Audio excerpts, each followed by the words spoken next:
नमस्कार, मेरे चैनल में आपका बहुत बहुत स्वागत है। और आज इस वीडियो में हम सोरा, सिफिलिस और साइकोसिस अर्थात मियाज्म के बारे में जानेंगे। वीडियो को पूरा अवश्य देखें ताकि आप पूरी तरह से समझ पाएं। तो आइए समझते हैं। तरुण रोग अर्थात एक्यूट डिजीज तथा जीर्ण रोग अर्थात क्रॉनिक डिजीज में यह भेद है कि तरुण रोग में रोगी या तो बिल्कुल ठीक हो जाता है या मर जाता है। उदाहरण के लिए निमोनिया में या वह ठीक हो जाएगा या मर जाएगा। कई लोग समझते हैं कि जीर्ण रोग वह होता है जो देर तक बना रहे। हनीमैन ने जीर्ण रोग इस शब्द का प्रयोग एक भिन्न ही अर्थ में किया है।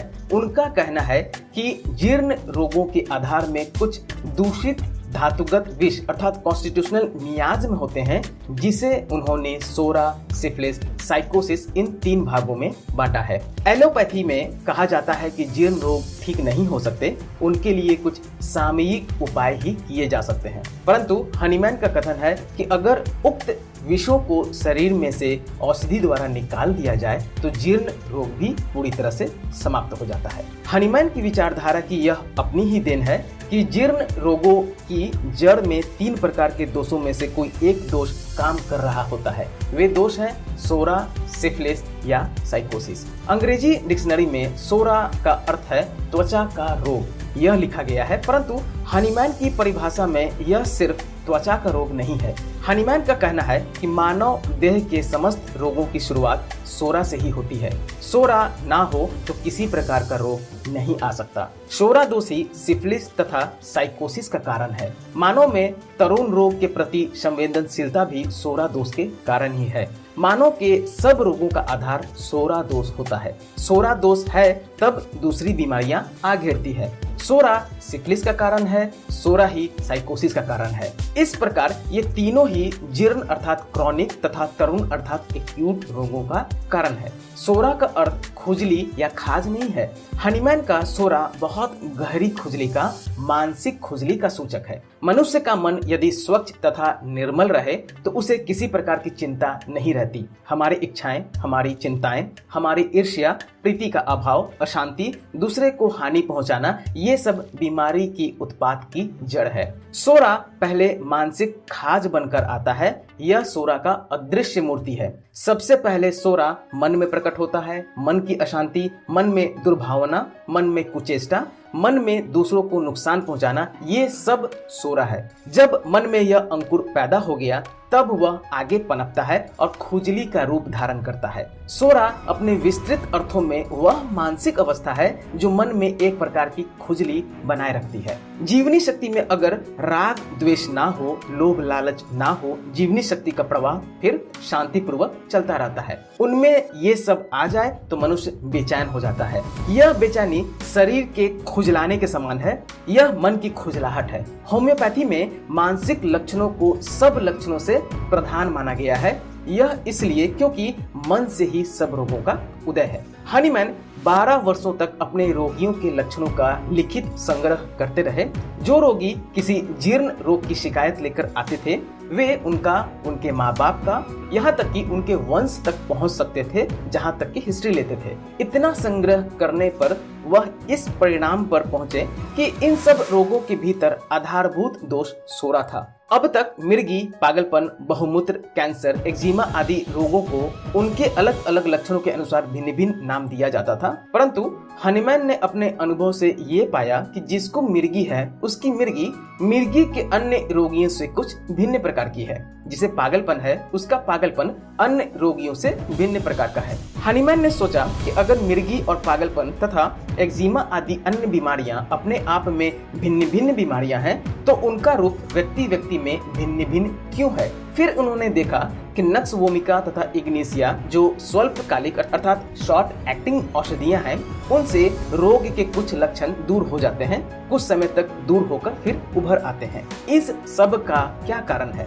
जब वे किसी रोग का इलाज करते थे तब वे देखते थे कि रोगी पहले से तो बहुत बेहतर हो गया है, परंतु फिर भी कुछ न कुछ ठीक होना शेष बच रहा है। इस सब को देखकर हनीमैन इस परिणाम पर पहुंचे कि मिर्गी के एक रोगी की मिर्गी तथा पागलपन के एक रोगी के पागलपन दूसरे रोगी से इसलिए भिन्न है क्योंकि उनके रोग के आधार में किसी के रोग में सोरा, किसी के रोग के आधार में सिफिलिस तथा किसी के रोग के आधार में साइकोसिस का विष उसे अन्य से पृथक कर रहा है। इसी प्रकार स्वल्पकालिक औषधियों से रोग के लक्षण दूर तो होते हैं, पर या तो थोड़े ही लक्षण दूर होते हैं या दूर होकर फिर वापस लौट आते हैं। इसका कारण भी सोरा, सिफिलिस, साइकोसिस का दोष ही है। इसलिए होम्योपैथिक चिकित्सा का मुख्य आधार खासकर जीर्ण रोगों का इलाज सोरा, सिफिलिस, साइकोसिस दोषों को दूर करना है और इसलिए होम्योपैथी में जीर्णकालीन अर्थात पुराने रोगों के लिए जीर्णकालीन औषधियां हैं जिनका वर्गीकरण एंटीसोरिक, एंटीसिफिलिटिक तथा एंटीसाइकोटिक इस 3 भागों में बांटा गया है। हनीमैन का कथन है कि रोग की जड़ में सोरा का दोष बैठा होता है, जब तक वह दूर ना हो तब तक हम उससे उभरे हुए तरुण रोगों का ही इलाज करते रहेंगे। मूल रोगों का इलाज तब होगा जब सोरा दोषनाशक औषधि का प्रयोग किया जाएगा। जितने तरुण अर्थात एक्यूट रोग हैं वे हमारे भीतर वर्तमान सोरा दोष से जन्म लेते हैं और अगर हमें इस बात का ज्ञान ना हो कि सब रोगों के मूल में चाहे वे तरुण हो चाहे वे जीर्ण अर्थात क्रॉनिक हो सोरा से होता है, तो हम रोगियों का इलाज तो करते रहेंगे परंतु उनके रोग को जड़ मूल से नष्ट नहीं कर सकेंगे। कुछ देर बाद हम देखेंगे कि हमने जो कुछ किया वह वापस लौट आया। रोग को तरुण, अर्ध तरुण तथा जीर्ण इन 3 भागों में बांटा जाता है।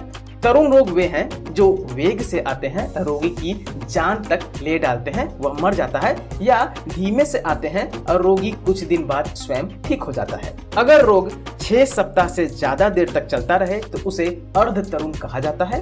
अगर बना ही रहे, दूर ना हो तो उसे जीर्ण रोग कहा जाता है। इससे पहले कि हनीमैन सोरा दोष के सिद्धांत पर पहुंचे, वे यह जान चुके थे कि तरुण रोगों का वे arnica, aconite, belladonna, bryonia, china, nux vomica आदि से इलाज कर लेते हैं, परंतु अर्ध तरुण तथा जीर्ण रोगों का इलाज का मंत्र उनके हाथ तक अब तक नहीं लगा था। उन्होंने देखा कि तरुण रोग तो अल्पकालिक अर्थात शॉर्ट एक्टिंग औषधियों से ठीक हो जाते हैं, आर्निका, एकोनाइट, बेलाडोना, ब्रोनिया आदि से, परंतु अर्ध तरुण तथा जीर्ण रोग इन औषधियों से जड़ मूल से ठीक नहीं होते। क्यों ठीक नहीं होते?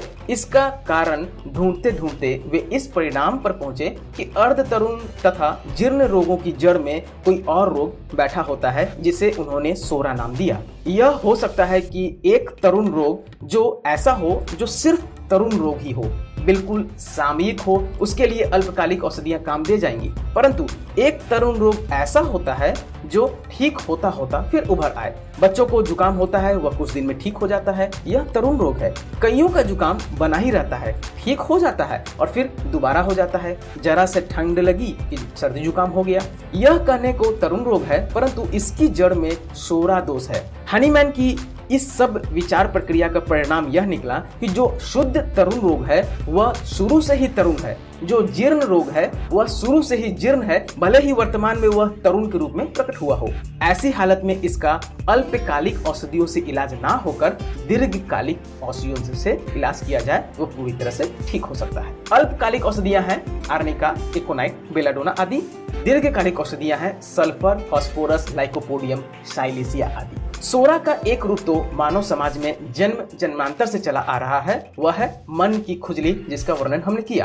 केवल हमारे मन की खुजली नहीं है, यह हमारे बाप दादा से हमें विरासत में मिली है, जिससे हमारा सोरा दोष घनीभूत हो जाता है। दूसरे, हमारे त्वचा के रोग जो भीतर से बाहर निकलते रहते हैं, उन्हें फिर तेज दवाओं के जरिए अंदर धकेला करते हैं। त्वचा की खुजली इस प्रकार मरहमों तथा लेपों द्वारा अंदर धकेलने से सोरा का दोष दुगना हो जाता है और भिन्न भिन्न प्रकार के तरुण रोगों का रूप धारण कर प्रकट करता रहता है। उदाहरण के लिए, रोगी को टीबी हो गया। पूछने पर पता चला कि बचपन में उसे फोड़े हुआ करते थे, जिन्हें भिन्न भिन्न प्रकार के लेपों से दबा दिया जाता था। फोड़ा फूट जाए तो मवाद बाहर निकल जाए, दबा दिया जाए तो भीतर तबाही मचा दे। त्वचा के रोग जब लेपों से दबा दिए जाते हैं तब सोरा दोष प्रबल हो उठता है और तब नाना प्रकार के अन्य दोष उत्पन्न हो जाते हैं। इसका यह मतलब नहीं है कि त्वचा के रोगों का इलाज नहीं करना चाहिए। इसका यही अर्थ है कि अगर होम्योपैथिक होम्योपैथिक इलाज करते करते कभी त्वचा के रोग उभर आए तो उसे लेप आदि द्वारा अंतर्गामी बनाने के स्थान में होम्योपैथिक दवा से ही विदा करनी चाहिए। जो दबाए हुए रोग हैं वे होम्योपैथिक दवा से प्रायः उभर आते हैं। यह अशुभ नहीं बिल्कुल शुभ लक्षण है। ऐसा होना बहुत अच्छा संकेत होम्योपैथी के लिए समझा जाता है। आगे बढ़े। हनीमैन ने शोरा दोष से ग्रस्त व्यक्तियों के सैकड़ों लक्षण एकत्रित किए। वे सब लक्षण सल्फर द्वारा प्रूविंग करने पर ही प्रकट हुए। क्योंकि रोग के लक्षण तथा औषधि की प्रूविंग के लक्षण मिल जाने से वह औषधि इस रोग की औषधि बन जाती है, इसलिए सल्फर को हनीमैन ने शोरा ग्रस्त रोगों का सरताज कहा है। कुछ रोग तरुण होते हैं, कुछ जीर्ण होते हैं। तरुण रोग तो ठीक हो जाते हैं, जीर्ण रोगों की समस्या बनी रहती है। एलोपैथी का दावा यह नहीं है कि वह जीर्ण रोगों का इलाज कर सकती है। होम्योपैथी का दावा है कि वह जीर्ण रोगों का इलाज कर सकती है। एलोपैथी जीर्ण रोगों के कष्ट को सामयिक तौर पर शांत कर देती है। होम्योपैथी उसे जड़ मूल से उखाड़ फेंकती है। जीर्ण रोगों में मूल में शोरा दोष रहता है। शोरा दोष को नष्ट करने के लिए एंटीशोरिक औषधियों का चुनाव करना पड़ता है।